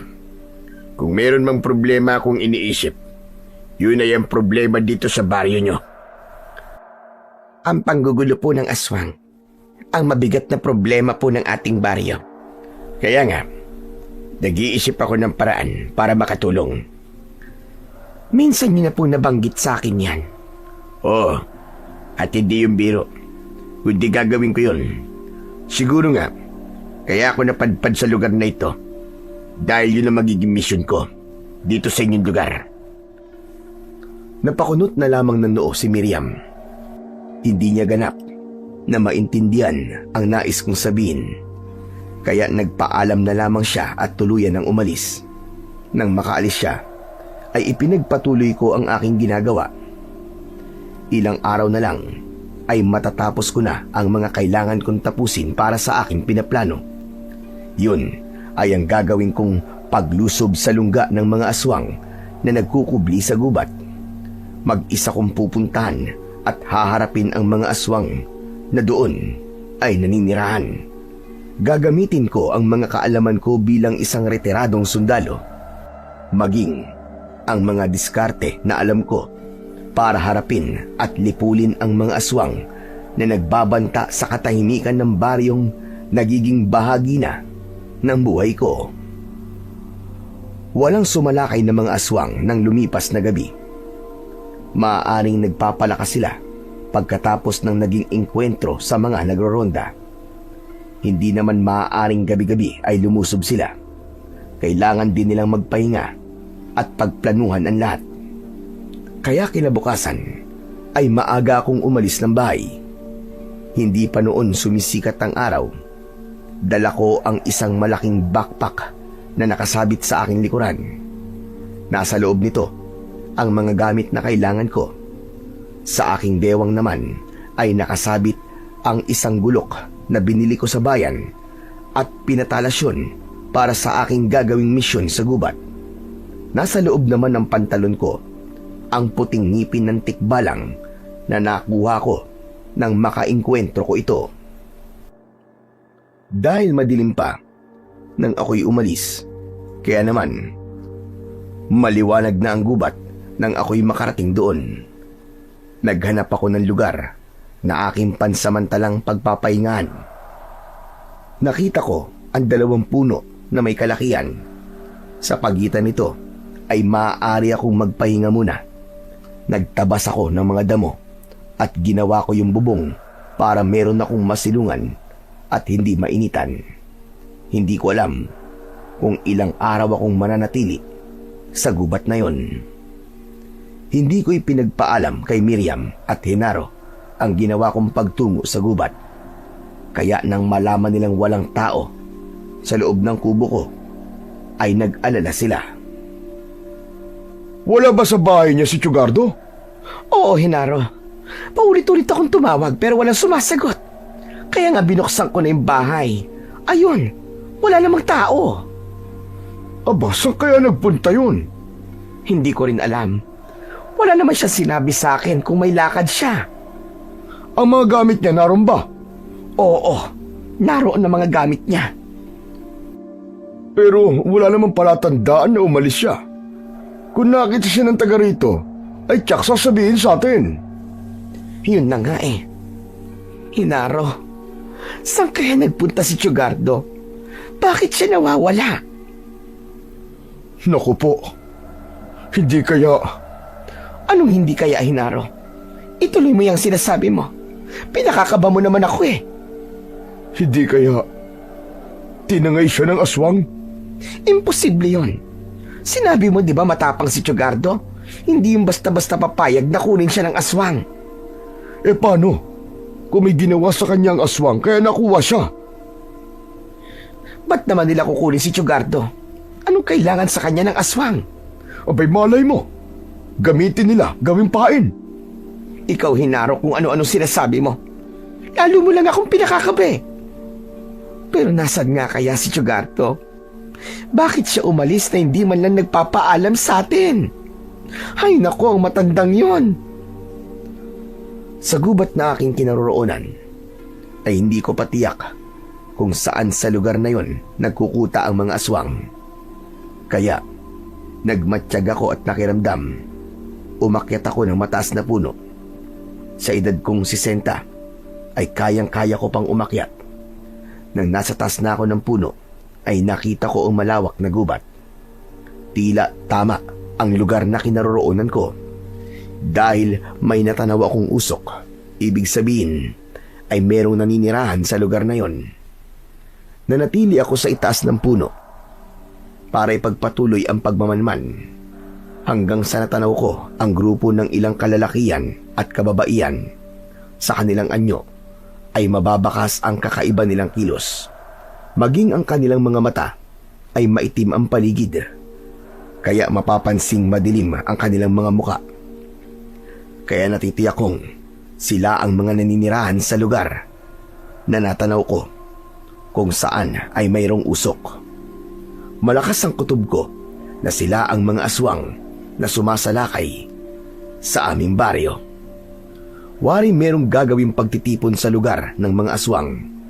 Kaya kung meron silang gagawing pagtitipon, ay tiyak na hindi mo na sila lilika ng kaguluhan sa baryo. Kaya tama lang ang pagkakataong yun. Dahil magagawa ko ang aking pinaplano. Yun ay ang lipulin ang mga kampon ng kadiliman upang hindi na sila makapaghasik pa ng lagim at kaguluhan. Ngayong pagbibilog ng buwan, ay ihahanda natin ang ating handog para sa susunod na saling lahi ng ating lipi.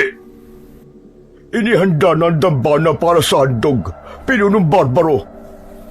Tiyakin na makakasama natin lahat ng mga kauri natin para saksihan ang ating seremonyas. Oo, pinuno, dahil alam kong espesyal ang sandaling yun. Pero bakit siya ang napili nyo? Kini-question mo ba ang desisyon ko? Ay, hindi, pinuno. Kundi nagtataka lang ako. Alam ko ginagawa ko. Kaya huwag kang makialam. Gawin mo na lang ang ipinag-uutos ko sa'yo. At huwag mong pakialaman ang mga plano ko. Sapagkat natitiyak ko ng kuta ng mga aswang ang lugar na natanaw ko, kaya inumpisahan ko ng gawain ang aking pinaplano. Sa pamamagitan ng mga dala kong gamit ay gumawa ako ng mga patibong sa mga puno at mga makakapal na halaman. Ang mga pampasabog na aking pinagtiyagaang gawin ay inilabas ko na sa loob ng dala kong bag. Isa-isa ko itong ibabaon sa lugar na posibleng daanan ng mga aswang. Alam kong hindi magiging madali ang aking gagawin. Subalit pinag-aralan ko at pinagplanuhan ang lahat. Kahit ako'y nag-iisa lang, ay pagsisikapan kong lipulin ang mga aswang na banta sa katahimikan ng baryo. Kaya sa maghapong yon, sa mga oras na nagpapahinga sa kanilang kuta ang mga aswang, ay sisimulan ko ng kumilos para sa mga bitag na aking gagawin. Gamit ang mga lubid, net at iba pa, ay magagawa nitong siluin ang mga aswang na maliligaw sa lugar na aking paglalagyan ng mga silo.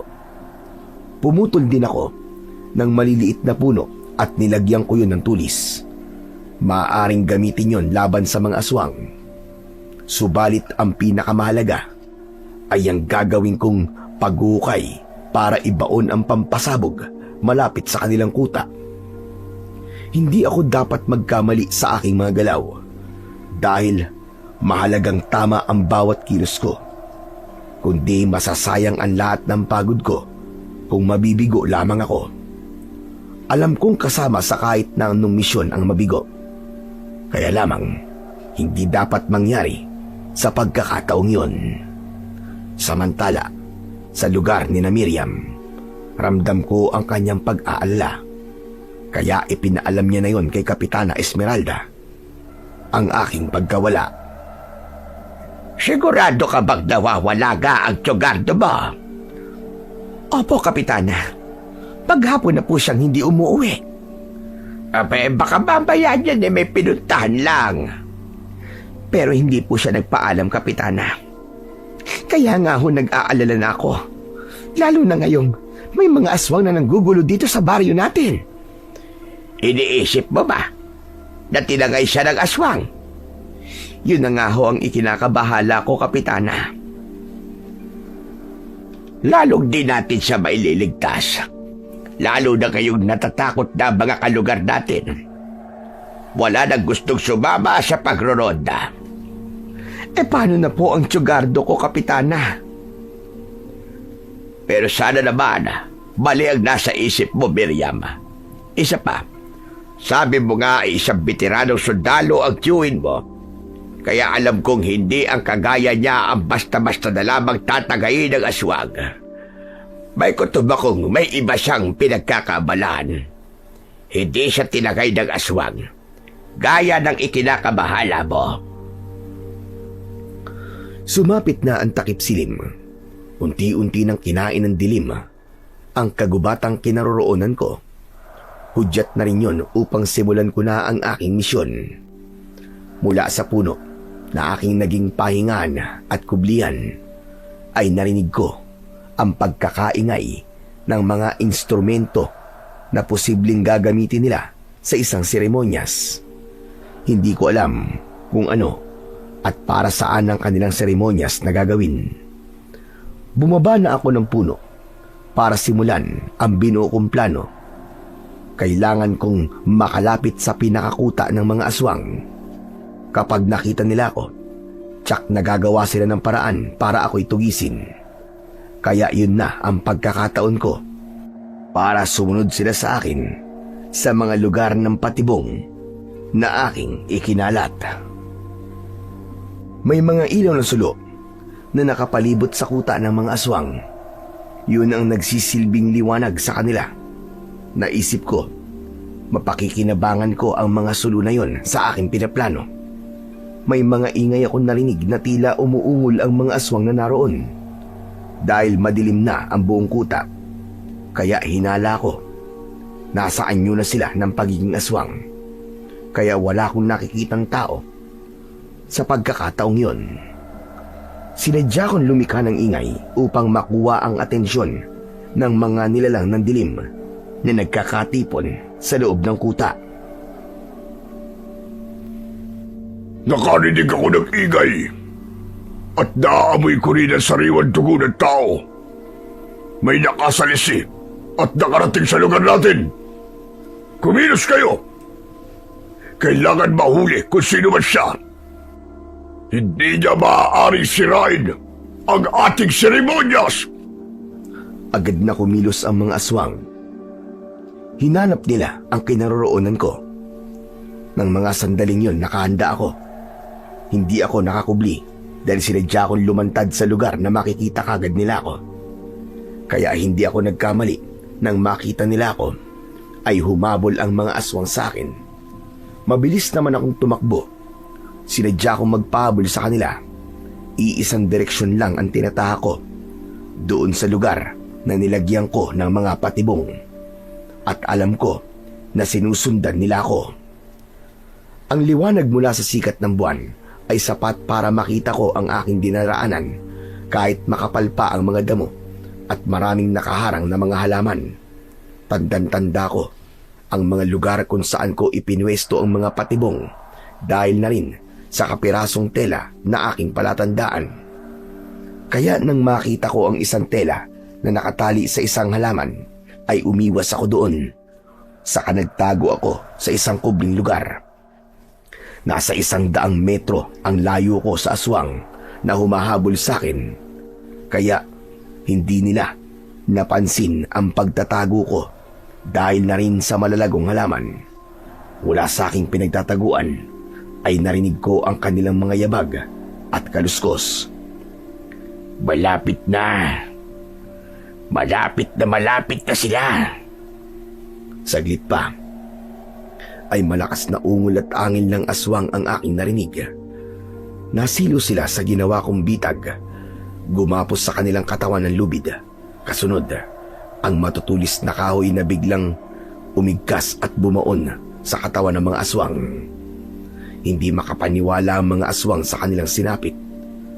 Ang sinapit nilang yon, ang kanila na ring magiging kamatayan. Lalo na't ang bawat tulos na aking ginawa ay pinahiran ko ng pinagbabaran ng asin at bawang. Ipinagtaka nila, meron palang mga nakatanim na panganib sa lugar malapit sa kanilang kuta. Ang kasama ng aswang na nakakita ng sinapit ng kanilang mga kasama ay nataranta. Umurong sila upang umiwas sa mga patibong na nakakalat. Subalit sa bawat pag-akbang nila paurong, ay nakakaapak naman sila ng itinanim kong pampasabog. Sumambulat ang mga aswang na nakaapak ng mga pampasabog at nagkawarak-warak ang kanilang mga katawan. Ang malakas na pagsabog na yon ay lalong nambulahaw sa iba pang mga aswang. Anong ingay yun? Mukhang napapalaban na ang mga inutusan kong kasama natin. Kayong mga lahing gamunan, sundan niyo ang mga inutusan ko. Tulungan niyo sila! Agad na sumugod ang mga aswang na inutusan ng kanilang pinuno. Tumakbo silang alamin kung saan galing ang pampasabog. Kaya lamang, nang marating nila ang lugar na kinaroroonan ng sumabog na mga aswang, ay nakita nila ang nagkalat na lamang loob at bahagi ng katawan. Nahintakutan sila at nagpalinga-linga dahil naramdaman nilang delikado sila sa lugar na yon. Kaya bago pa sila nakabalik sa kuta ay lumantad ako at gamit ang aking gulok ay sinugod ko sila at isa-isang pinaghahataw ng taga. Tinamaan ko sila sa kanilang katawan at ulo. Subalit hindi doon natapos ang pakikipaglaban ko sa mga aswang. May mga dumating pang aswang na maaaring inutusan din ng kanilang pinuno. Kaya minsan pa'y gumana ang mga itinanim kong pampasabog at mga bitag na sumilo at pumatay sa kanila. Walang nakaligtas sa kanila dahil sa bawat pampasabog na aking itinanim na kanilang naapakan ay hindi lang isang aswang ang bumubulagta. Saglit pa ay tumahimik ang lugar. Wala akong naramdamang mga aswang na paparating. Naisip ko, maaaring nag-iingat na sila o pinagbawalan ng kanilang pinuno na sumugod sa lugar kung saan may mga nakatanim na pampasabog. Mukhang naduduwag na sila. Pero hindi pa ako tapos sa kanila. Alam kong mayroon pang natitira sa kanilang kuta. Ang nais ko ay lipulin silang lahat. Kaya nagpasya akong lumapit na sa kanilang kuta, kung saan alam kong naroroon pa ang ibang mga aswang. Inayos ko ang mga dala kong gamit.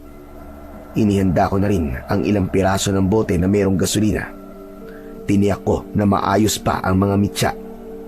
Nakaayos yon sa loob ng backpack ko. Ilang piraso lang yon, kaya dapat sigurado ang bawat kilos ko. Nang makarating ako malapit sa kanilang kuta, ay nagkaroon ng katahimikan. Hindi ko alam kung natuloy ba ang kanilang seremonyas o ipinagpaliban muna dahil sa mga nangyari. Subalit ang mga sulo ay naroon pa rin. Yun ang tumatanglaw sa kanila. Humanap ako ng mainam na lugar para simulan ang aking plano. Mula sa bag na aking dala ay inilabas ko ang 4 na bote na may lamang gasolina at kinuha ko sa bulsa ko ang lighter. Sinindihan ko ang mitya, saka inihagis papunta sa loob ng kuta ng mga aswang. Agad kong narinig ang pagsabog ng ibato ko ito. Kasunod ay ang sigawan ng mga nilalang na naroroon na totoong nataranta sa biglang pagsiklab ng apoy. Lumipat ako ng lugar at ganun din ang aking ginawa.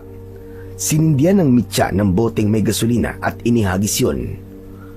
4 na ulit akong nagpalipat-lipat ng lugar dahil ang plano ko'y paikot ang gagawin kong pagsunog sa kuta ng mga aswang. Nakita kong nagsimula ng maglagablab ang ibang bahagi ng kanilang kuta.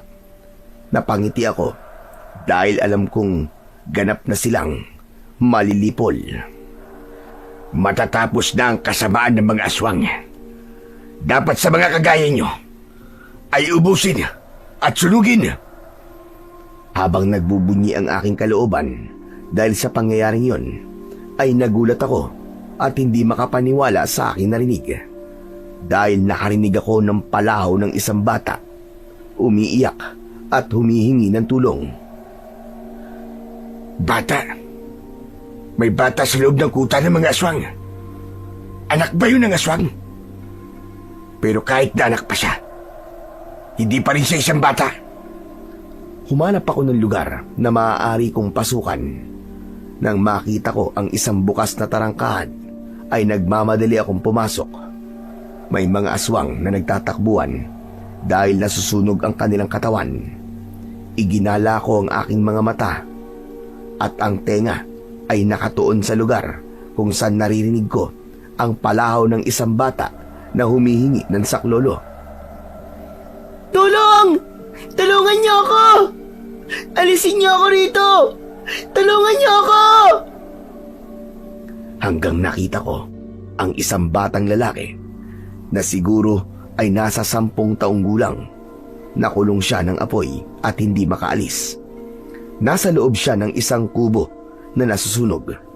Kaya nagmamadali akong kumuha ng mahabang bagay para apulahin ang apoy sa nasusunog na kubo upang magkaroon din ng lugar na maaari kong daanan.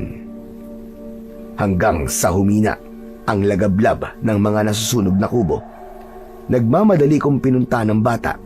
Kinarga ito upang ilayo sa sunog. Ligtas ka na, iyo. Tama na. Huwag ka nang umiyak. Salamat po. Iniligtas niyo po ako, Lolo. Lolo Gardo, yun na lang ang itawag mo sa akin. Teka, sino ka ba? At anong ginagawa mo sa lugar na ito? Juni po ang pangalan ko. Nangunguha po ako ng kahoy na paggatong. Nang may lalaki po lumapit sa akin at kinuha ko. Nawalan po ako ng malay dahil may ipinamoy niya po sa akin. Tapos nang magising na po ako, narito na po ako sa lugar na to. Kaya lang, nakakatakot po itong lugar na to eh. Mga halimaw po nakatira dito. Mga aswang sila. At malamang may plano sila sa'yo. Ang narinig ko pong gagawin nila sa akin, ako daw pong gagamitin nila para sa susunod po na pinuno ng kanilang lahi. Kinuha nila ako para ilipat sa akin ang itim na mutya mula sa kanilang pinuno. Pero ayoko po. Ayoko po maging aswang na katulad nila. Huwag kang mag-alala, Junie. Hindi na mangyayari yun dahil nandito na ako ngayon. Akong bahala sa'yo. Ligtas tayo makakaalis sa lugar na ito.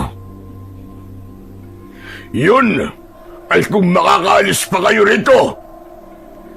Anak ng puta. Sino ka? Siya po ang pinuno ng mga aswang. Gusto po niyang ilipat sa akin ang sinasabi niyang mutya para po akong gagawin nilang susunod na pinuno. Dahil nasa akin daw po ang katangian ng magiging mahusay na pinuno. Matabil na bata! Yun po ang sinabi niyo. Pero hindi na yun mangyayari. Dahil mas maiging patayin ka na rin. Kasama na matandang pakialamero na yan! Subukan mo na pakialaman ng batang ito. At may paglalagyang kajablong buwang ka.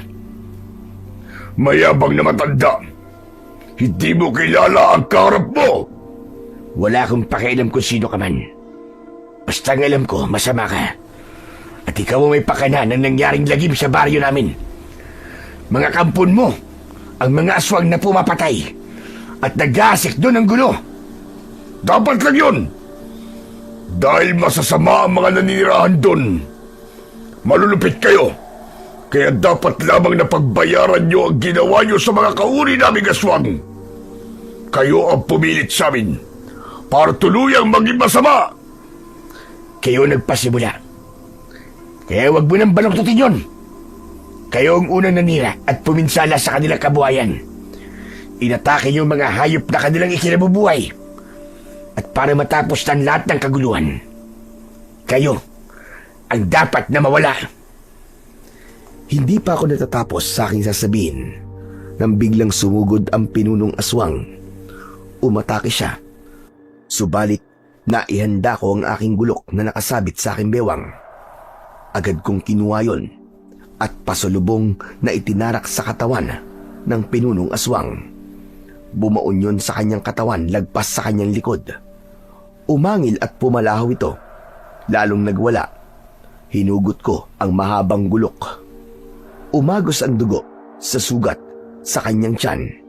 Subalit na natiling buhay at handa na namang sumugod sa akin. Minsan pa, itinaas ko ang aking hawak na itak. Nakahanda ako sa muli niyang pagsalakay, kaya lamang sa halip na sa akin lumapit ay biglang bumaling sa kinaroroonan ng batang si Junie. Siya ang sinunggaban nito.